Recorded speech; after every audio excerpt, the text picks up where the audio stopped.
Air स्ट्राईकमध्ये 100 दहशतवाद्यांचा खात्मा झाल्याची माहिती सूत्रांकडून मिळत आहे। भारताच्या एअर स्ट्राईकमध्ये 100 दहशतवाद्यांचा खात्मा, त्याचबरोबर लष्कर ए तोयबाच्या मोठ्या कमांडरचा देखील खात्मा झाल्याची माहिती मिळते। सर्वपक्षीय बैठकीमध्ये संरक्षण मंत्री राजनाथ सिंग यांनी ही माहिती दिली अशी माहिती सूत्रांकडून मिळत आहे। भारताच्या एअर स्ट्राईकमध्ये 100 दहशतवाद्यांचा खात्मा झाल्याची माहिती सूत्रांकडून कळते आणि सर्वपक्षीय बैठकीला नाही असं किरण रिजिजू यांनी या बैठकीनंतर म्हटलेलं आहे।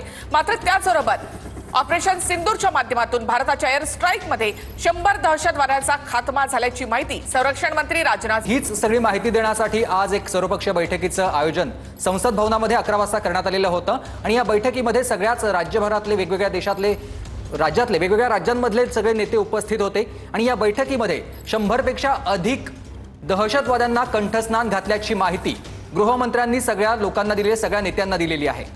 सर्वपक्षीय बैठकीमध्ये संरक्षण मंत्री राजनाथ सिंग यांनी ही माहिती दिलेली आहे अशी सूत्रांची माहिती मिळते। या एअर स्ट्राईकमध्ये दहशतवाद्यांचे मोठे कमांडर मारले गेले आहेत। लष्कर ए तोयबा, जैश ए मोहम्मद आणि हिजबुल मुजाहिद्दीन या 3 मोठ्या संघटना ज्या भारताच्या विरोधामध्ये नेहमीच कारवाया करतात, आतापर्यंत भारतामध्ये झालेल्या दहशतवादी हल्ल्यांमध्ये या 3ही संघटनांचा मोठा हात आहे आणि त्यामुळे पाकिस्तानचा यामध्ये हात आहे हे भारताने आतापर्यंत सिद्ध केलेलं आहे। पाकिस्तानच्या पीओके आणि पंजाब प्रांतामध्ये असलेल्या दहशतवादी तळांवर ऑपरेशन सिंदूरच्या माध्यमातून मिसाईल अटॅक करण्यात आले आणि दहशतवादी तळ उद्ध्वस्त करण्यात आलेले आहेत। यामध्ये 100 दहशतवाद्यांचा खात्मा झाल्याची माहिती राजनाथ सिंग यांनी नेत्यांना दिली आहे। त्याचबरोबर ऑपरेशन सिंदूर अद्यापही संपलेलं नाही, म्हणजे दहशतवादाच्या विरोधातली लढाई भारताची अद्यापही सुरूच आहे। सर्वपक्षीय एक बैठकीचं आयोजन करण्यात आलेलं होतं आणि या बैठकीमध्ये ही सगळी माहिती सगळ्या नेत्यांनाच संरक्षण मंत्र्यांनी दिलेली आपण बघतोय। 100 पेक्षा अधिक दहशतवाद्यांचा खात्मा केल्याची माहिती दिली आहे। त्याचबरोबर दहशतवाद विरोधातला हा लढा सातत्यानं असाच सुरू राहील हा देखील निर्धार या बैठकीच्या दरम्यान व्यक्त केला गेलेला आहे। आणखी एक महत्त्वाची बातमी, पाकिस्तानने प्रत्युत्तर दिलं तर आम्ही शांत बसणार नाही, संरक्षण मंत्री राजनाथ सिंग यांनी नेत्यांना हे सांगितलेलं आहे अशी ही माहिती सुचते आणि त्यामुळेच ऑपरेशन सिंदूर अद्याप संपलेलं नाही अशी माहिती किरण रिजिजू यांनी दिली। पाकिस्तानला जर काही प्रत्युत्तर दिलं तर आम्ही शांत बसणार नाही असं संरक्षण मंत्री राजनाथ सिंग यांनी नेत्यांना सांगितलेलं आहे। सर्वपक्षीय बैठकीमध्ये त्यांनी या संदर्भातलं ब्रीफिंग केलेलं आहे। पाकिस्तानचा पंतप्रधान शहबाज शरीफ यांना देखील जशास तसं उत्तर आपण देणार असल्याचं म्हटलेलं होतं आणि त्यानंतरची ही अत्यंत महत्त्वाची बातमी आपण बघतोय। पाकिस्ताननं प्रत्युत्तर दिलं तर आम्ही शांत बसणार नाही, संरक्षण मंत्री राजनाथ सिंह यांनी नेत्यांना या संदर्भातलं सांगितल्याची माहिती सूत्रांकडून कळते। सर्वपक्षीय बैठकीमध्ये त्यांनी ही माहिती सगळ्या नेत्यांना दिलेली आहे। भारताने ऑपरेशन सिंदूरच्या माध्यमातून दहशतवादावरच प्रहार करण्याचा प्रयत्न या ठिकाणी केलेला आहे। पाकिस्ताननं प्रत्युत्तर दिलं तर आम्ही तयार आहोत असं राजनाथ सिंग यांनी म्हटलेलं आहे। लष्कराकडून देखील कालही ब्रीफिंग देताना ऑपरेशन सिंदूर अद्यापही सुरू असल्याचं म्हटलेलं आहे। त्यामुळे दहशतवादाच्या विरोधातली लढाई ही अद्यापही संपणार नाही। जी काही ऑपरेशन सिंदूर भारताकडून राबवण्यात आलं तर पूर्ण विचारांती आणि पूर्ण तयारीनिशी भारत यामध्ये उतरलेला आहे। सर्वपक्षीय नेत्यांनी सरकार आणि लष्कराला या संदर्भात पाठिंबा दिल्याची माहिती देखील सूत्रांकडून मिळत आहे।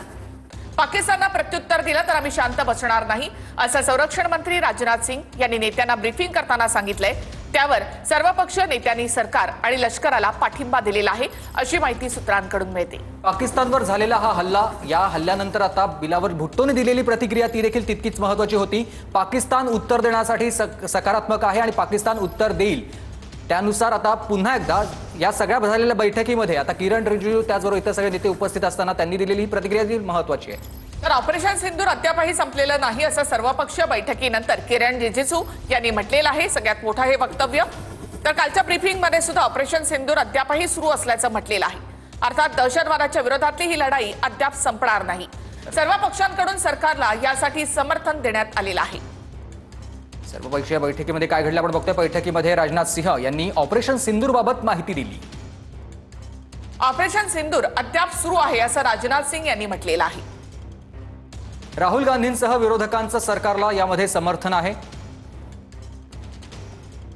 सरकारने आम्हाला विश्वासात घेतलं ही चांगली गोष्ट आहे असं राहुल गांधी यांनी म्हटलेलं आहे।